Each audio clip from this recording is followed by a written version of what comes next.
The number one tip I got to make my first $100,000 in final expense telesales was to ask the right question. So first off, let's just get right into it. Who's your beneficiary going to be? You do not want to wait for this. If you're writing a script for telesales, I definitely recommend that you put this as like your first or second question. Who is your beneficiary? Who is going to receive this money when you pass? And you want to get the name of this person too. The name of this person has a bigger impact on them than just son, daughter, husband, wife. So what I like to say is not who's your beneficiary.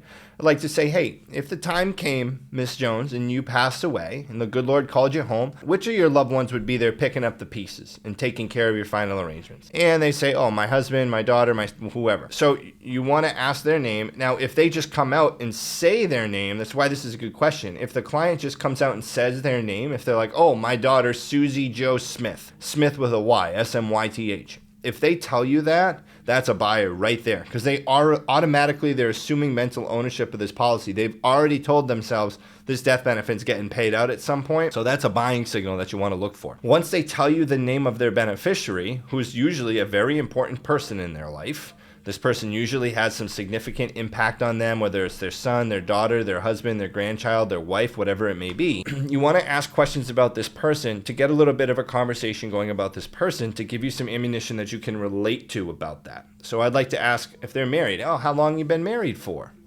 And they'll say, 25 years or whatever. I say, oh God, what's the secret? I can't get my girlfriend to like me for 25 minutes. You want to find questions to ask that will allow you to reply with something that's a joke or something that's lighthearted. If it's their children, say, oh cool, what do they do for work? How old are they? Do you get to see them a lot? Do they have any children themselves? As they give you those answers, you want to think of a story in your life that you can use to compare to them and relate to it. So say they're like, oh, my daughter Susie, she works at the post office. She's a mail woman, I guess you'd say. A mailman, mail woman, whatever. You say, oh, okay, cool. I would say, wow, that's so awesome. You always want to reply with praise or hope or empathy when someone tells you something, depending on what they tell you. And then I would compare a situation in my life. I would say, oh, wow, that's really cool. My uncle's a mailman. He tells me all the crazy stories. If she ever told you any crazy stories, and then maybe she would get into telling a story. So what you got to see here is these questions that we're asking are very, very calculated, and they're guided, and they're not random. They're not made up. They may sound made up to the client,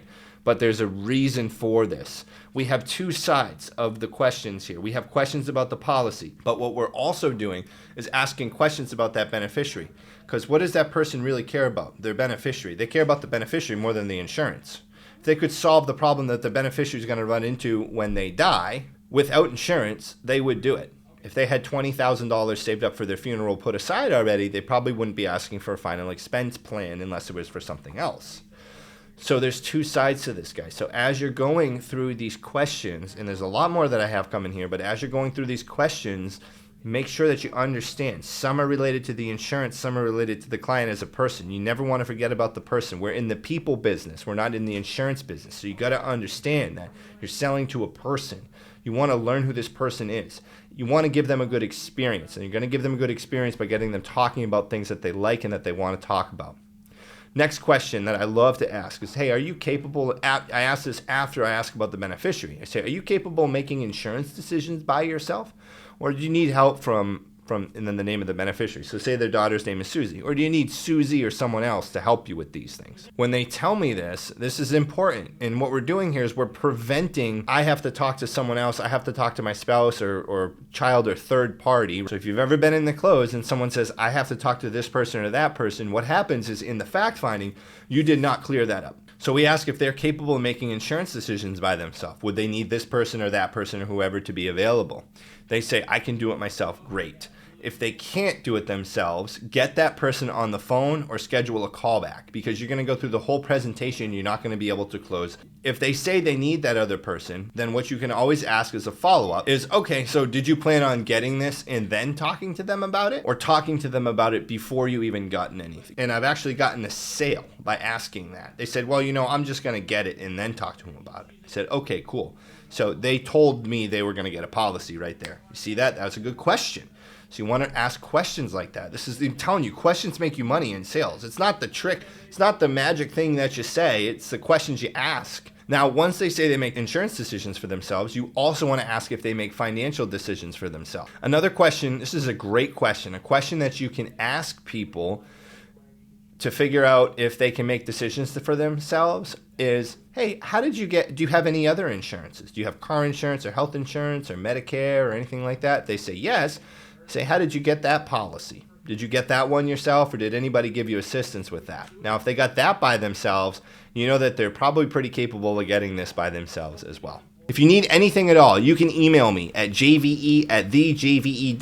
You can ask me for my script, a 15-minute consultation, whatever you want to ask me, go ahead. So the next question I like to ask, or one question I like to ask is, do you have any existing life insurance or prepaid burial program? The reason I ask this here, as opposed to in the greeting of the presentation, right in the intro, in the beginning, is because people will tell me they have insurance in the intro, but they're going to lie about it. Sometimes people say it just because they're scared and they don't want to talk to me, and they this stranger danger type thing. So they get anxious about talking to someone they don't know.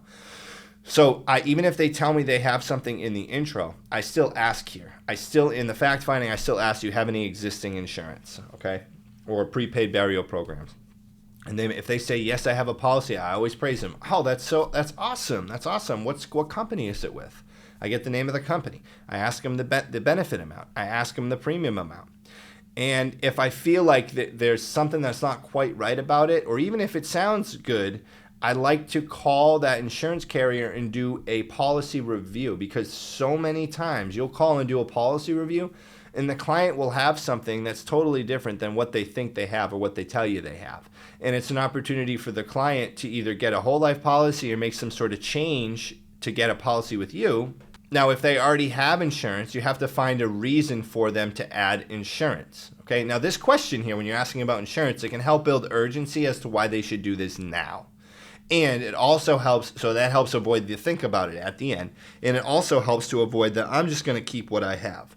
So you want to figure out exactly what they have, and they may not even know what they have. So the policy review is really important for that. Now, if you have to call their existing insurance carrier to do a policy review, I don't really ask them to do it. I just say, hey, look, what we're going to do is we're going to reach out to XYZ company, their back office. I know a bunch of people back there. We're just going to iron out all the details and facts of your policy, because just like a doctor can't prescribe you any medication without knowing what you take now, I can't recommend any course of action for insurance for you, and I don't even know what information to give you until I know exactly what you have. So let's give a call over there. You're going to Google their 800 number. You just three-way them in. You don't even ask for permission. You just tell them that you're going to do it. Okay, people like to be led.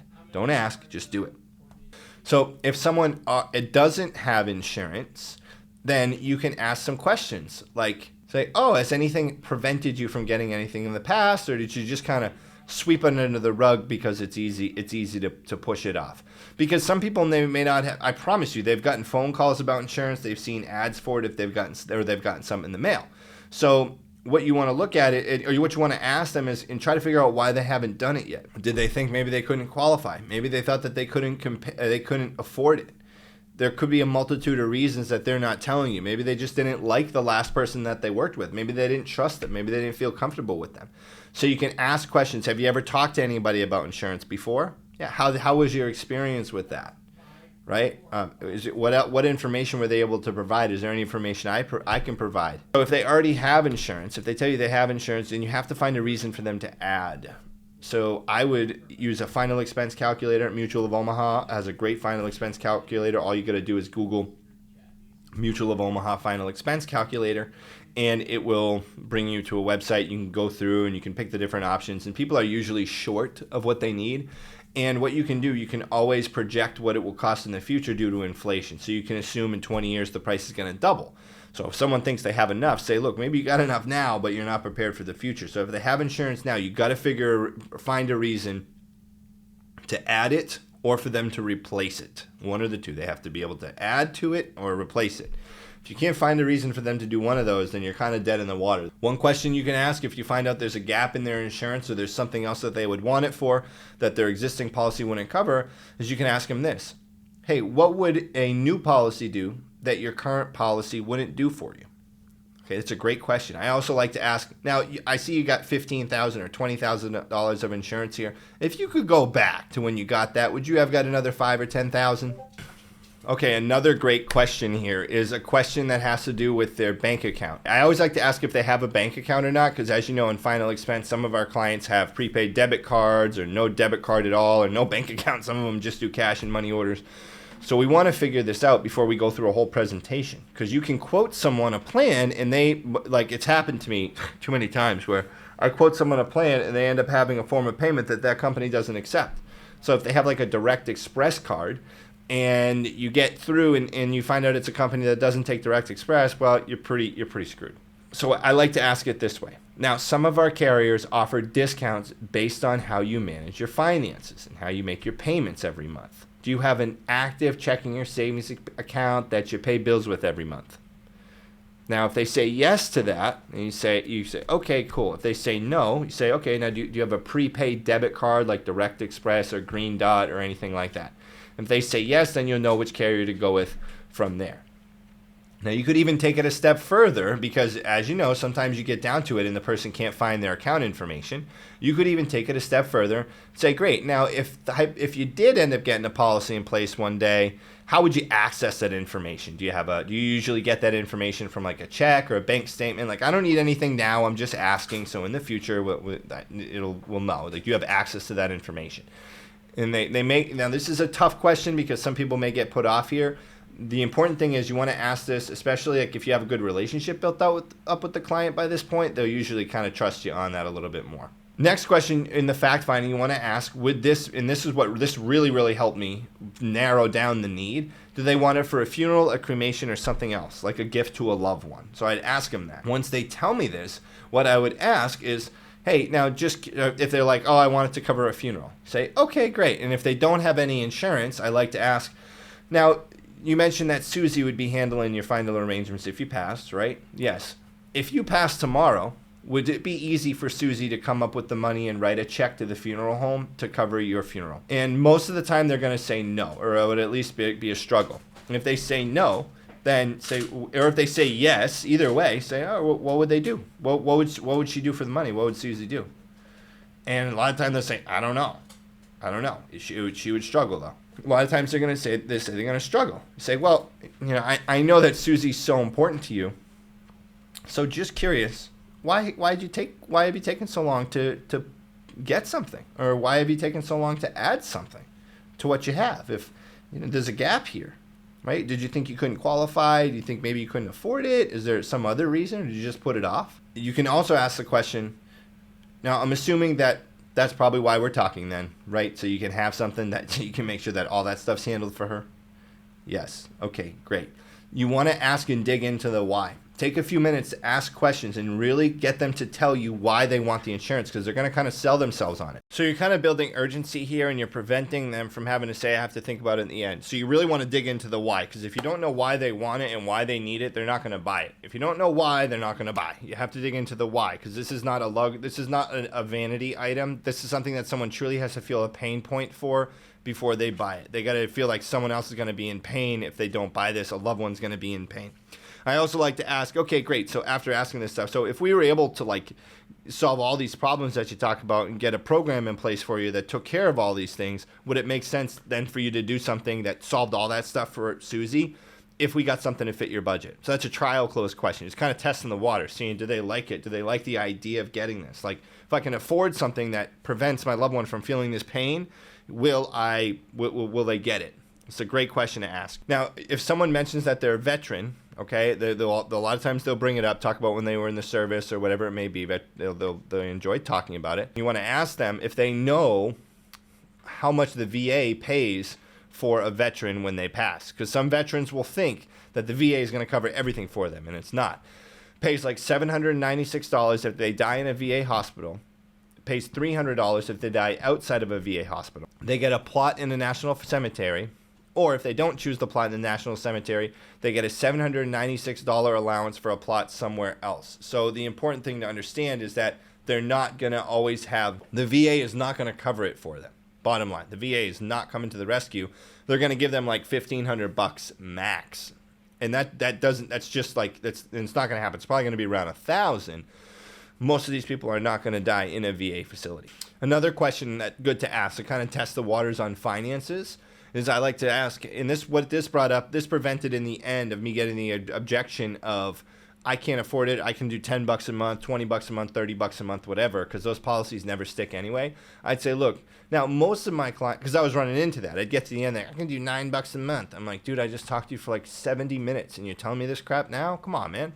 So we would get to the end and I would be like, in the fact finding, like to ask, the average client of mine spends between $40 and $100 a month. Is that something that would put you outside your price range? Anywhere from down at the lowest at 40 to the highest a little bit over 100 on average. And then they'll tell you right there, usually, if that's outside their range. So that's a question. You don't want to ask someone how much they can afford, but you can say, hey, the average client of mine spends at a minimum of $40 a month. Is that something that will put you outside your financial constraints? That's a good question to ask because you don't want them to be like, oh gosh, I can only do 10. You'll weed that out real quick. So that's a really good question to ask. A lot of the stuff we covered there were questions to ask in the fact finding of the presentation. So questions to ask to help qualify for them for the sale and prevent any objections coming up at the end.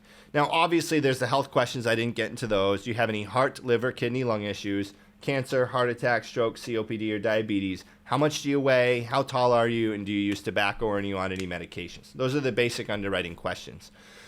But what I'm really talking about is we ask questions the questions I just asked prevent objections from coming up in the end. So if you think about it, the perfect fact finding and the perfect sales presentation has no objections because you answered them all in the fact finding. So you want to ask the right questions that will prevent your client from even bringing them up at the end. And that's kind of what we just covered there.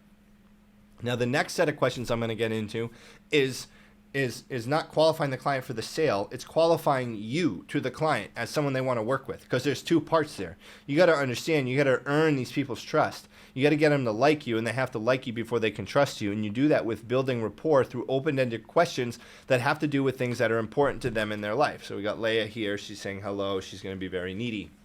So there are a few pillars in our clients' lives that are important to them. There's their location, geography, where they live. There is their family. There's what they did for work, what they like to do for fun, things like that. Okay, children, grandchildren, husband, wife, all that stuff. So we want to ask questions related to those things. And there's some open-ended questions that you want to think about to share or to ask the client. And then you're going to want to think about some stories to come up with as potential conversation pieces as they start to talk about these things and answer these questions with you. You want to get them talking about something tangential. So what I mean tangential is like a random topic that they're really, really into. I'm sure everybody here watching this, my viewers, you can think of something that you like to talk about that you can just go on forever. Like, I like talking about life insurance. I can just talk about life insurance sales forever. I can talk about video games forever. I can talk about the gym forever. I can talk about food forever. Like, a lot of stuff I can just go on and talk about forever. So it's finding these conversation pieces with people. Now, the root of this is this. When you get people talking to you and in communication with you, they're going to like you more and they're going to trust you more. And when you can relate to them and share stories and experiences and strength and hope with them on things that they have gone through that you can relate to or that you can think about and you can share a story about too, or in some way relate to it, they're going to like you more. It just happens. Think about all your friends. Most of your friends are very similar to you. Okay, they probably have similar views on things. They may come from similar backgrounds. So it's important to understand that people want to work with people that are like them. People want to be friends with people that are like them. So there are some questions that we can ask. Number one, about where they live. So what I like to see where the city that the client's in. I say, oh, is that a big city or a small town? I will also Google or go on TripAdvisor and look at cool things in that town. And I'll ask them, be like, oh, and I'll make some story up. I'll be like, oh, I got a client over there. They say that they really like the whatever town fair or whatever comes up on TripAdvisor is like cool events that happen in that town. Now, if they say, when they say, oh, I'm like, do you live in a big city or a small town? Kind of like where everyone knows everyone's business. And they may answer and I'll say, oh, I grew up in a town where kind of everybody knew what was going on with everyone else. My mom always had the scoop on the neighborhood. And people can relate to that. They can probably understand like some of that stuff. And you want to listen closely to their answers and think about things that you've experienced in your life that you can compare. So when you ask one of these questions to them, you're going to be weaving these questions in and out of your fact finding. You want to ask a question, listen, reply with empathy, praise, or hope, share a story, and then ask another question. It can be a fact-finding question, qualifying them for the policy, for the sale, or it can be another open-ended question to get them to talk a little bit more about themselves. So you ask about the town they live in. You ask, hey, did you grow up there, born and raised? Yeah. Oh, cool. I was born and raised in my town, and I grew up there 26 years. What's your town famous for? Mine was like a plastic town, and this like old drunk guy used to plant apple seeds everywhere. And then they'll usually laugh, and they'll say what their town's famous for, and you can kind of go into a story there, and you can ask about if they played football. Did they play any sports when they grew up? What did they like to do around town? Did they have a group of friends they hung out with? So really, this is really digging into figuring out who they are. What you want to approach this is you know how when you go to a family party or like a party and you don't, this example, like, you know how you go to a party and you may meet people that you don't really know? Well, and you have to start those awkward conversations. That's kind of what you're doing here. You're kind of drumming up conversation with a stranger. Another question I like to ask everybody, regardless of how old they are, is, oh, what do you do for work? Because if they're not working, what are they going to say? I'm retired most of the time, or I'm disabled. So it sets you up for a really good conversation point there. What do you do for work? Oh, I'm on disability. Oh my gosh, geez, I'm sorry that you ran into a situation where one, I'm glad you're fortunate enough to be able to get assistance with that, but two, I'm sorry that happened. What happened? If you don't mind me asking. I ask about that, and then they'll get into it, and everybody wants to vent their sob story. And then I'll say, if they're retired, I say, not sob story, but you know what I mean. People like sympathy. And if they're retired, I say, oh, what did you used to do for work? You're so lucky. Well, no, first I'll say, wow, you're so lucky. That's awesome. I hope I can retire someday. What did you used to do for work? And then they'll go into it. And if people work somewhere for a long time, they usually like to talk about it and brag about it. And if they work somewhere for a long time, I praise them on it. I say, well, people can't hold a job nowadays for 40 days, never mind 40 years. Congratulations. That's great. My dad's been at the same company for 40 years, da-da-da-da-da. So I like to relate to myself as much as I can. And the best way to relate to them is by asking these questions. And they may say what they did for work. You talk about something that you know about it. So you make a comparison. You talk about what you do for work. Ask them what their favorite part of the job was, if they still talk to people who they used to work with. So these questions, these open-ended questions can help you really dive into this person's life to get to understand them and know them. We're still on the same questions. Questions are the key to the sale, guys. I'm telling you, questions will make you millions of dollars. Questions will make you millions of dollars. Ask the right questions to the right people in the right way, with the right tone, and you're going to make a lot of money. Are you married? Are you single? Right? You can ask people this. Are you married? Also, by the way, guys, you're going to run it, and eventually you will run into some objections as you're going through the sales process. So what I want you to do here is I want you to look up. You're going to look up and you're going to see a video that I have for how to overcome every single objection in final expense telesales. So you're going to look up, you're going to see how to overcome every objection so that even if you have this perfect fact finding and you go through and you run into objections, because we'll still run into objections sometimes, you're going to know how to handle them. So check that video out. You can wait till the end of this video. Please wait till the end of this video to watch that. I'm also going to put another tag up in there that you can click to watch it. So you want to ask questions. How are you married? Yes. How long you been married for? Oh, 43 years. Geez, I can't keep a girl around for 43 minutes. What's the secret? They'll laugh and they'll tell you, and you say, cool, I'm taking notes. I'm calling you whenever I need relationship advice. And they're gonna say, oh, I wouldn't do that now. And you want to ask where do you and your spouse go on date night, or any tips or advice for me? Someone gonna start a long relationship at some point. I don't know. So you can just kind of build off it. You guys have any kids, right? Yeah. So what do they do? How many kids you got? Do you got any grandkids? I'm sure you're their favorite grandpa if you do. Or they're not grandpa, only one grandpa. Well, they may have two grandpas. I'm sure you're their favorite if they do. My grandpa was my favorite. What do they call you? They call you Grampy, Grandpa, Pepe. They love that. Grandparents love the cute little names that their grandkids call them, right? So they always call them like Papa. Like they can't really even make the words out. So grandparents love that stuff. So ask some questions. Ask about their grandkids. I'm telling you that I'm giving you guys some serious ammo here to build a relationship with people. By the time you're off the phone with these people, after asking these questions, building this relationship, they're going to love you. They're going to keep their policy. They're going to want to give you referrals. It works. I do it. I know it works. This is like real stuff. I don't just like make it up that I sell life insurance on the phone. Like this is like real, okay?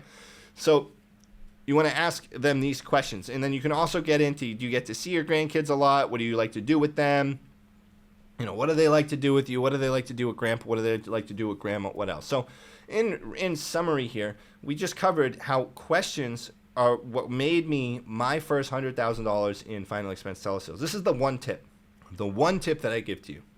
Of anything else, ask the right questions. And it goes outside of your sales presentation.